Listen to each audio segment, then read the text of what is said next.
Hey, everybody. So, another episode here. I'm thinking of making this more of a regular thing. I mean, now that I'm at the office every day, it's actually kind of nice if I set time aside to just talk about something that's come up every day, right? There's always going to be a bit of news to just, ruminate about, think about, see what's what. And so, since yesterday, did the video on Jumpy and my thoughts there briefly about whether or not Jumpy was a good addition for Fnatic and how Fnatic would play out.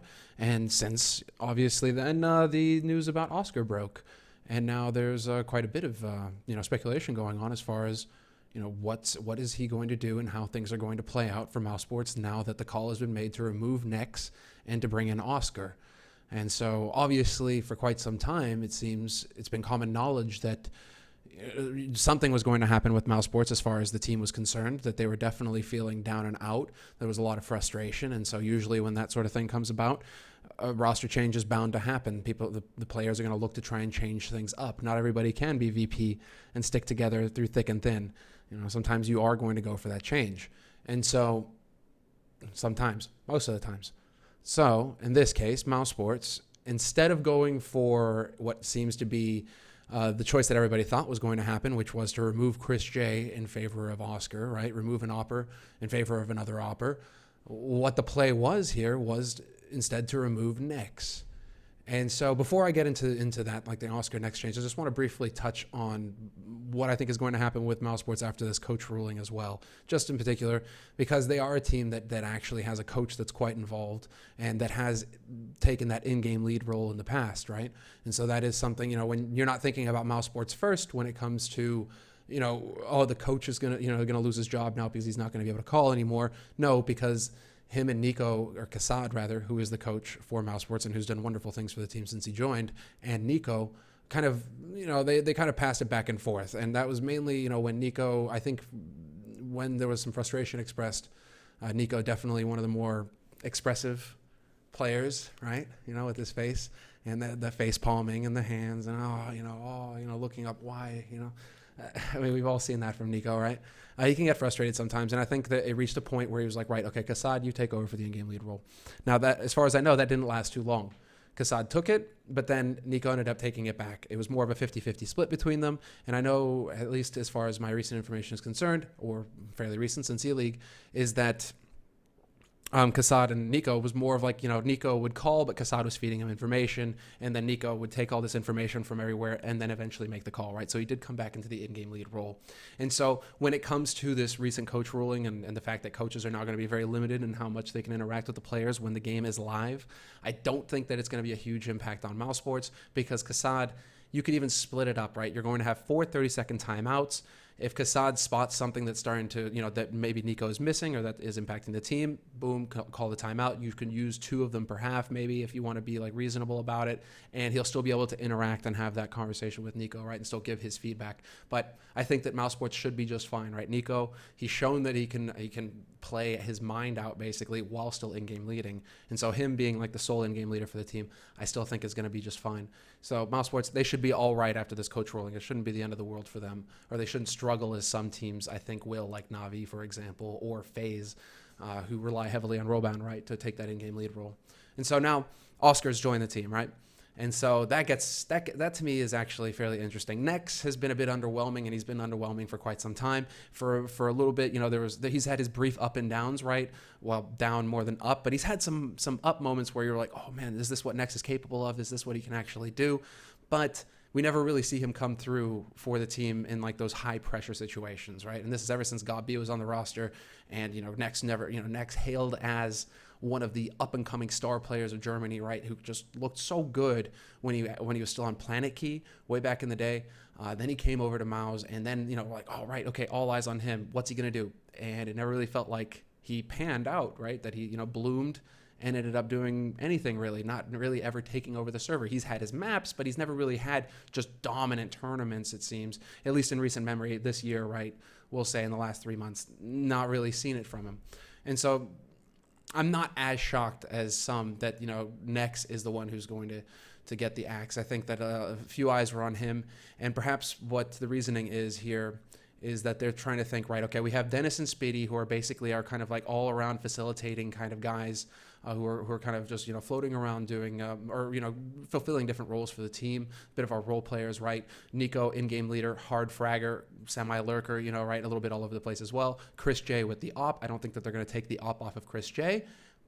But then now you have Oskar, right? And you have that double op capability. And I think this perhaps is like the main play here. Nico doesn't need to op because he's just as deadly with the AK. Now you can have that consistent opper as well. You can go to that double op strategy that seems to work for a lot of teams, or at least a lot of the teams at the very top, right? You're thinking, Fnatic for a period, Olafmeister, JW, even Dennis can op on that team. Twist can op on that team. Now they have that kind of depth there. Obviously JW isn't on the roster anymore, but they had that option. Na'Vi, you think, Flamey with the Scar 20 doesn't really count, but he can go for the Scar 20 when he wants. And then, you have mainly Seized and Guardian, right? The two oppers for that team, the go-to sniper players.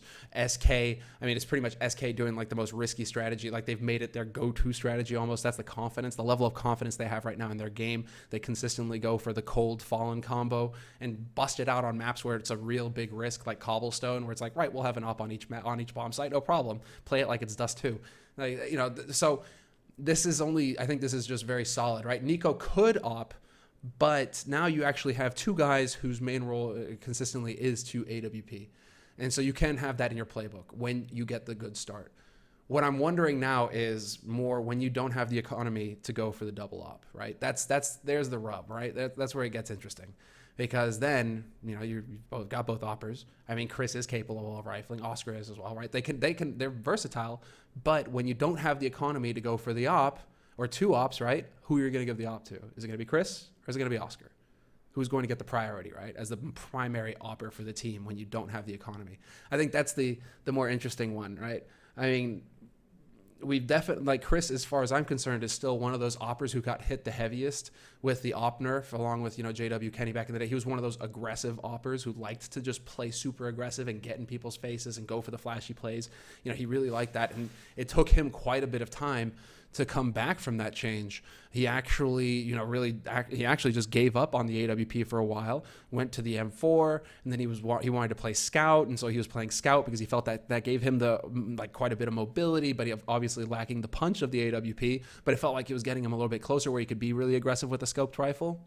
It wasn't until just a few months ago that really Chris started to show a solid level again with the AWP after putting some time into it and finally, giving it quite a bit of time, where he actually started to come back into it. And in my opinion, right, it feels to me, show us what he's capable of once again with the AWP. But, the oppers, like the aggressive oppers were really out in the wilderness for quite some time. And I know this change happened quite a while ago, but it really does feel like it's taken quite some time for the ultra aggressive oppers to, kind of come back. And we never really did see the return of JW or even the return of Kenny S up to that god tier level that Kenny S was at in particular, when it just looked like he ruled the server, right? So oppers have definitely struggled, but you can still make it a core part, and it's good to have that in your game plan, right? You can still have that kind of core game plan, which could be that you want to have the double op as often as possible. And so right now, Mousesports, they have that option. Man, it comes down to whether or not they want to really commit to Oskar with the AWP and then maybe go with some gimmicky stuff with Chris J. Chris J, can scout, he can rifle, he can do other things. So maybe that's going to be the game plan here. But I still think that as far as Mousesports now are concerned, how that roster is going to play out, it's still going to be now just a bit more consistent firepower, because Oskar, my first thought coming into it was like, right, okay, it's Oskar, right? Okay, so we've seen what he's capable of farming up on lower tier teams, right, on sub-top teams, second and third tier. But what is he capable of when he goes up against tier 1, right? And if you look back over the last 3 months and what he's actually, succeeded in doing is very rarely actually up against top tier teams. When we're talking Na'Vi, G2, does he go sub 1 point rating, right? Like 1.0 rating. He actually, if he's having a bad game, because most of his games, it's nuts this guy's rating, like the kind of level that he maintains, obviously against, some lesser opponents, but still floats around a 1.2, 1.1, 1.2, and then he gets like the high points of 1.3, 1.4 even, which is, okay, right, like this guy just caves heads. But sometimes you expect there to be a drop off then when, they're really good against farming up on lower tier teams. When they go up against the top tier, right, the cream of the crop, you expect some kind of drop off. But Oskar's drop off isn't really that bad, actually. He's only dropping, he doesn't really go sub 1.0. Very rarely does he do it. I think in recent, let me see, the recent one that I was thinking about here was, I think, Nuke. Yeah, that's actually one of the more recent matches that they've had, and that's when he went down to like a .66, right? But it's nuke, and obviously, some teams are still trying to figure out how to play that map, still working its way into the rotation, so we can cut him a little bit of slack there, perhaps. But when it comes down to like the regular bread and butter kinds of maps, like Mirage, Cobblestone, even Overpass, I mean, this guy is just, he's so consistently good at just delivering, right? And so this must be the solution, right? GB James has come out and said that he obviously had his eye on Oskar quite some time ago when they were talking about roster changes. I mean, Oscar's been on the map for a while. It just seems that now Mousesports are finally that team who are able to step in and say, right, we're going to get him. He's going to become a part of our roster. It's going to be that trio of Chris J, Nico, and Oskar now to be the heavy hitters on the team, and then Speedy and Dennis will be more the role players and be and have their strong maps. But we have just more firepower, and it looks like by adding Oskar to the roster, now we actually have some more consistent firepower that we can count on. Now it's a matter of getting him onto the big stages regularly to see if he is going to be able to deliver that. But right now, I mean, at least if you look at it, it seems like it's a pretty safe bet right now that if you go with Oskar, you're going to get something out of it. So Mousesports, they continue. I think it's really a team to keep our eye on, right? I still think that they're one of those teams that's looking to really have that breakout moment. But, and they had it at E-League, right, with their performance there. They just weren't able to really capitalize on it. Still think that they're going to be capable of great things, though. And adding Oskar to the roster, more of that, I think, is going to be very good. So keep an eye on them.